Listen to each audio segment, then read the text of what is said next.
मैं कंदर्प Madhav physics teacher. आज के इस वीडियो में हम लोग बात करने वाले हैं क्लास 9th के फिजिक्स के फर्स्ट चैप्टर यानी कि मोशन के बारे में। तो सबसे पहले जो हम लोग समझेंगे बात वो ये कि motion in a straight line. जो क्लास 9th में मोशन के बारे में पढ़ना है, हम लोग को पढ़ना है motion in a straight line. तो सबसे पहले अगर हम लोग बात करें तो एकदम सिंपल से वर्ड्स में इसको कैसे डिफाइन कर सकते हैं। Motion means movement. एकदम सिंपल से वर्ड्स में क्या बोलते हैं हम लोग, मोशन मीन्स मूवमेंट। अगर कोई ऑब्जेक्ट अपने जगह से एक जगह से दूसरे जगह तक जा रही है मतलब कि वो ऑब्जेक्ट मोशन में है। That means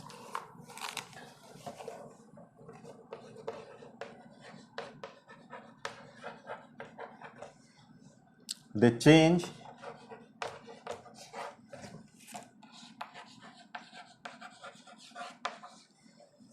their position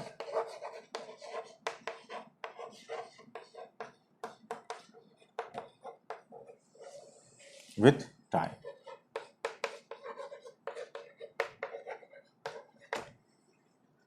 Motion means movement and that means they change their position with time.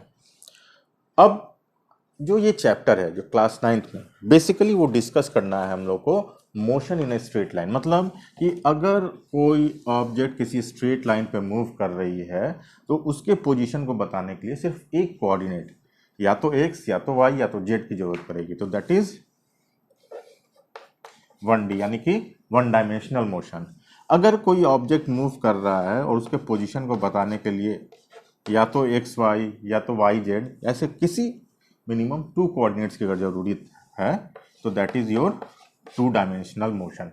और अगर कोई ऑब्जेक्ट मूव कर रहा है और उसके पोजीशन को बताने के लिए अगर हमको एक्स वाई जेड तीनों कोऑर्डिनेट्स की जरूरत पड़ती है दैट मीन्स कि that is your 3 dimensional motion. तो जो क्लास 9th में हम लोग को पढ़ना है, हम लोग को पढ़ना है motion in a straight line that is 1 dimensional. तो ये तो हुआ सिंपल सा कि मोशन है क्या। अब जब हम लोग बात करेंगे तो इसमें एक दूसरी चीज आएगी, रेस्ट। तो उससे पहले हम लोग थोड़ा मोशन को और डिटेल में हम लोग समझ लें क्या है, फिर हम लोग रेस्ट के बारे में भी बात करेंगे। तो जो डिफिनीशन है वो आप लिख सकते हैं क्या कि body is said to be in motion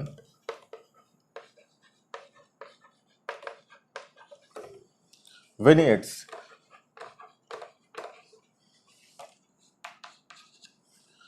position changes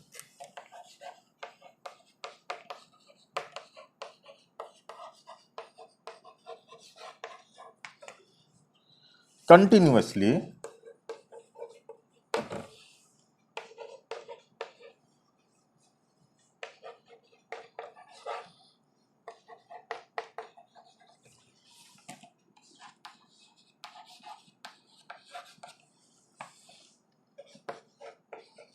with respect to a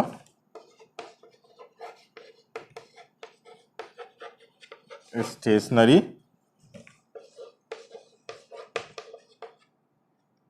object taken as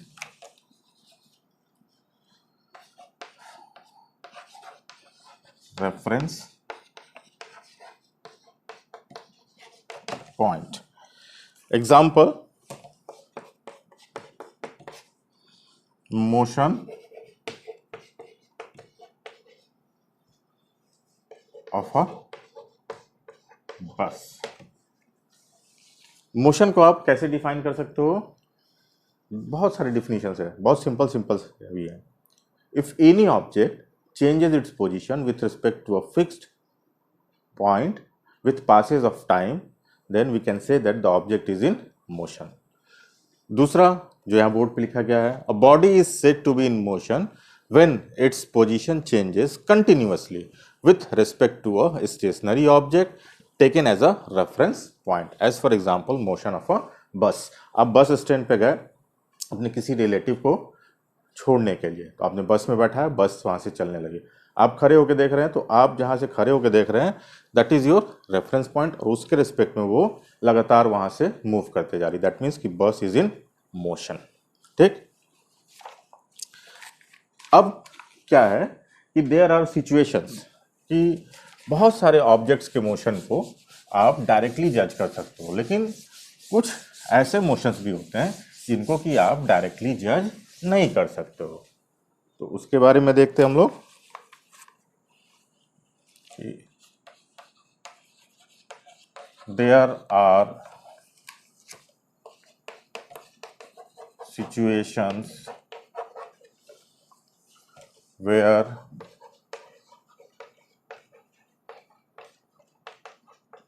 motion is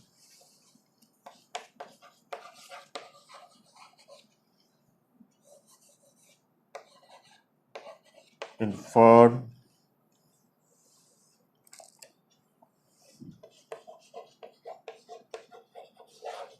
through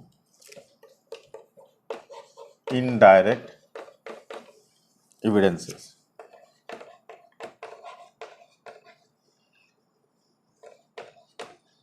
Example, motion of air। तो क्या है, बहुत सारे ऑब्जेक्ट ऐसे हैं जिसके मोशन को आप डायरेक्टली जज कर सकते हो, लेकिन बहुत सारे ऐसे मोशंस भी मिलेंगे जिनको आप डायरेक्टली जज नहीं कर सकते हो। उनके मोशन को जज करने के लिए आपको किसी दूसरे ऑब्जेक्ट के मोशन को जज करना पड़ेगा, देखना पड़ेगा। जैसे motion of air, motion of our earth, earth अपने एक्सिस पे रोटेट कर रही है, तो किसी को भी अर्थ पे अगर आप हैं तो वहाँ से क्या आपको दिखती है कि अर्थ अपने एक्सिस पे रोटेट कर रही है? नहीं। कैसे पता करते हैं हम लोग? तो हम लोग दूसरे ऑब्जेक्ट के मोशन को देखते हैं। तो मोशन ऑफ एयर के केस में बहुत सिंपल है, इसको आप अच्छे से समझ सकते हो। कैसे? एयर की स्पीड ज़्यादा है, कम है, मॉडरेट है, कैसे पता चलेगी? तो आसपास जो पेड़ पौधे लगे हुए हैं या किसी घर के ऊपर कोई झंडा लगा हुआ है, तो वो अगर बहुत तेज़ी से मूव कर रहा है दैट मीन्स कि उस समय एयर की स्पीड ज़्यादा है। नहीं मूव कर रहा है तो एयर की स्पीड बहुत ही कम है। मॉडरेटली कर रहा है तो वो मॉडरेटली है। तो ये भी एक हमको चीज़ मिलती है कि हम बहुत सारे, जैसे एक और एग्जांपल, जो हम लोग वॉच पहनते हैं, स्मार्ट वॉच की तो आजकल ज़माना हो गया, लेकिन जो डायल वाला वॉच होता है उसमें आपको सेकंड की जो सुई होती है वो तो अक्सर जब भी आप घड़ी देखेंगे मूव करते हुए दिखेगी, लेकिन मिनट या आवर वाली जो है वो मूव करते हुए नहीं दिखती है, लेकिन एक्चुअली में वो मूव तो करती है। तो वैसे ही अब एक और बहुत इंपॉर्टेंट चीज़ क्या कि motion is not absolute, it is relative term। कैसे? तो यहाँ पे अगर आप देखेंगे दो पैरेलल ट्रेन एक स्पीड में चल रही है, यूनिफॉर्म एक्सीलरेशन उसमें, मान लीजिए कांस्टेंट एक्सीलरेशन है, और वो एक साथ चल रही है, तो जब भी इसमें बैठा हुआ व्यक्ति बगल वाली ट्रेन में बैठे हुए व्यक्ति को देखा है तो हमेशा वो एक दूसरे के सामने ही दिखाई देंगे, कोई आगे पीछे नहीं होगा। तो motion is not absolute, it is relative term. तो ये विथ रिस्पेक्ट, ठीक है, ये बहुत इंपॉर्टेंट है। उसके बाद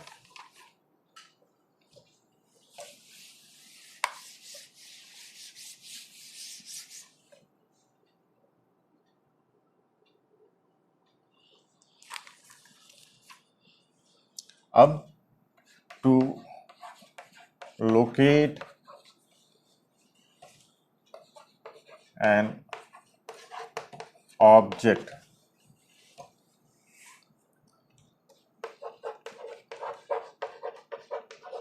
we have to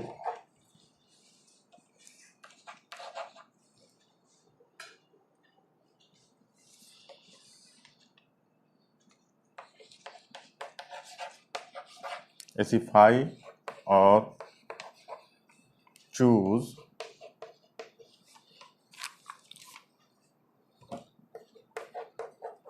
some suitable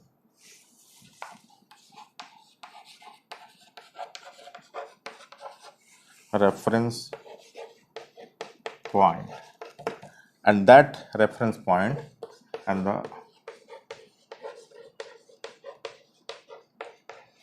reference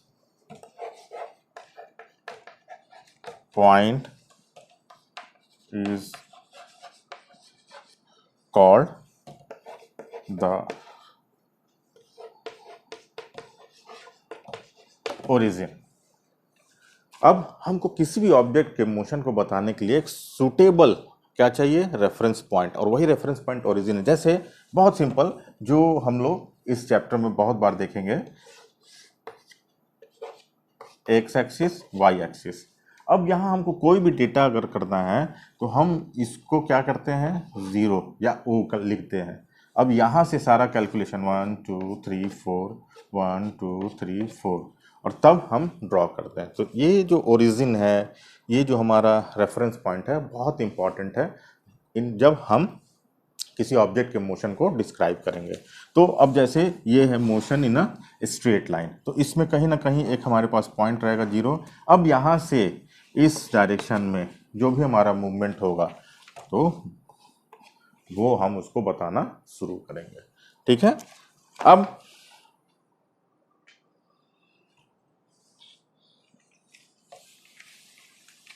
जब ये इतना डिस्कशन हो गया मोशन के बारे में, अब हम लोग बात करने जा रहे हैं रेस्ट के बारे में। तो क्या है,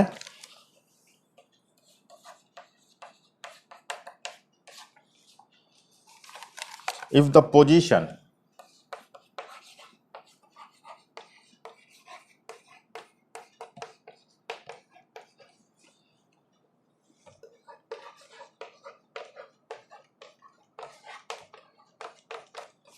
of an object does not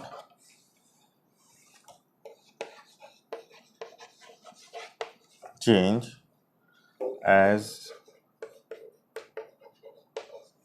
time passes, it is said to be at rest। क्या है रेस्ट के लिए, if the position of an object does not change as time passes, it is said to be at rest. In other words, you can say that if any object does not changes its position with respect to a fixed point with passes of time, then we can say that the object is in rest. So during this video, that board, green board, does not change its position. That means that green board is in rest. Okay? यहाँ पे भी एक बहुत important चीज है कि the state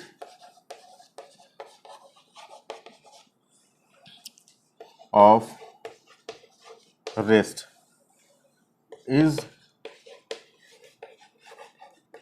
relative term. Motion और rest दोनों ही रिलेटिव टर्म है, यानी कि विथ रिस्पेक्ट टू, ये बहुत इंपॉर्टेंट है। जैसे अभी अगर मैं आपसे पूछूं कि जब आप इस वीडियो को देख रहे हैं तो इस रूम के जो वॉल्स आपको दिख रहे हैं, ये थोड़ा सा जो आपको यहाँ पे वॉल दिख रहा होगा, ये जो बोर्ड दिख रहा होगा, उसकी पोजीशन क्या है? तो एकदम सिंपल सा आंसर है कि इसकी पोजीशन अभी रेस्ट में है, क्योंकि समय के साथ, समय जैसे जैसे बीत रहा है, ना तो ये वॉल ना तो ये ग्रीन बोर्ड अपने पोजीशन को चेंज नहीं कर रहा है, both are in a rest position. लेकिन ठीक इसी समय अगर हमको या आपको स्पेस में ले जाया जाए और वहाँ से आपको देखने के लिए बोला जाए, तो आपको ये वॉल और ये ग्रीन बोर्ड तो नहीं दिखेगा, बट ये जरूर दिखेगा कि जो अर्थ है वो पूरा रोटेट हो रही है। And that time all of this wall, this green board also me both seems to be in motion. तो हमारा रेफरेंस पॉइंट, ओरिजिन, जहाँ से कि हम ऑब्जर्वेशन को ऑब्जर्व कर रहे हैं, देख रहे हैं, वो जब चेंज हो जाता है तो एक ही हमारी घटनाएं हैं, लेकिन उसका आंसर अलग अलग आ जा रहा है। इसलिए रेस्ट एंड मोशन के इस चैप्टर में, यानी मोशन के इस चैप्टर में ओरिजिन या रेफरेंस पॉइंट का बहुत ज़्यादा इंपॉर्टेंस है। कहाँ से? अब एक और एग्जांपल से आप समझिए कि आप कहीं जा रहे हैं, रास्ते में कहीं पे आपको रेलवे क्रॉसिंग मिलती है, आप रेलवे क्रॉसिंग पर भी जाते हैं, ट्रेन की जाने की आप इंतज़ार करते हैं। जब ट्रेन वहाँ से चली जाती है तो पहला केस, जब ट्रेन आपके सामने से जा रही है, आप बाहर क्रॉसिंग पर आप इंतज़ार कर रहे हैं, आपकी पोजीशन क्या है? रेस्ट में है। आपने वहाँ से देखा आपके सामने ट्रेन पास होते जा रही है, समय के साथ वो अपनी पोजीशन को चेंज कर रही है, दैट मीन्स कि that train is in motion. ठीक उसी समय जो उस ट्रेन के अंदर बैठा हुआ व्यक्ति है, अब अगर हम देखें केस 2 में, वो जब ट्रेन के अंदर से बाहर की तरफ देखेगा तो बाहर जो भी चीज़ें होंगी वो सब उसको पीछे की तरफ जाते हुए दिखेंगी, तो उसके लिए वो सारी चीज़ें मोशन में आ जाएंगी।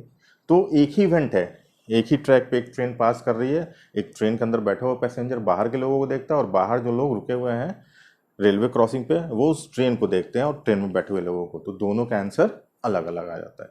इसलिए ये लाइन एकदम याद रखना है, रिलेटिव विथ रिस्पेक्ट टू, कैसे कहाँ से हम उस ऑब्जर्वेशन को देख रहे हैं, that is very important.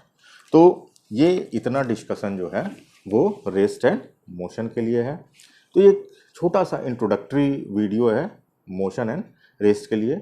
Next video में हम लोग इससे आगे के और भी जो टॉपिक्स हैं उसके बारे में बात करेंगे, और साथ में ही हर टॉपिक से रिलेटेड हम लोग न्यूमेरिकल प्रॉब्लम्स को भी सॉल्व करते चलेंगे। ठीक है, तो thank you for watching my video, thanks.